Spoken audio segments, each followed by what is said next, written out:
বিধায়কের বাড়িতে বুথ সভাপতিকে কোপালেন বিজেপি কর্মী। রক্তারক্তি কাণ্ডটি ঘটেছে বনগাঁ দক্ষিণের বিজেপি বিধায়ক স্বপন মজুমদারের বাড়ির সামনে।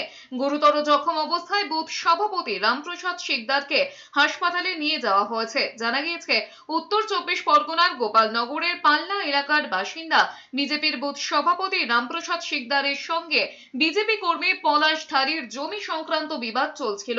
জানা গিয়েছে, পলাশের জমিতে ভাগে চাষ করেন রামপ্রসাদ।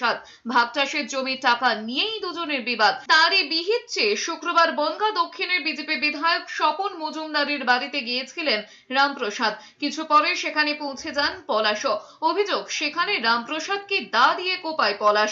গুরুতর জখম অবস্থায় রামপ্রসাদকে প্রথমে পাল্লা গ্রামীণ হাসপাতাল এবং পরে বনগাঁ মহকুমা হাসপাতালে ভর্তি করানো হয়েছে। খবর পেয়ে গোপালনগর থানার পুলিশ ঘটনাস্থলে পৌঁছয়। ঘটনার সময় বাড়িতে ছিলেন না বলেই জানিয়েছেন বিধায়ক স্বপন মজুমদার। রামপ্রসাদ শিকদার বসেছিল, আর জমির মালিক যে পলাশ ঢালি, সে পিছন থেকে এসে কোপ দিয়ে দেয় দা দিয়ে। তখন আমরা যদিও ছিলাম না, আমিও ঘুমাচ্ছিলাম, কিন্তু এত অল্প সময়ের মধ্যে ঘটনাটা ঘটে সেটা আটকানো কোনোভাবে সম্ভব ছিল না। এই বিষয় নিয়ে পুলিশ তদন্ত করছে। পুলিশকে আমি অনুরোধ করেছি যাতে দোষী কোনোভাবে পালিয়ে না যেতে পারে, তাকে ধরে যথাযোগ্য শাস্তি দেওয়ার ব্যবস্থা করে।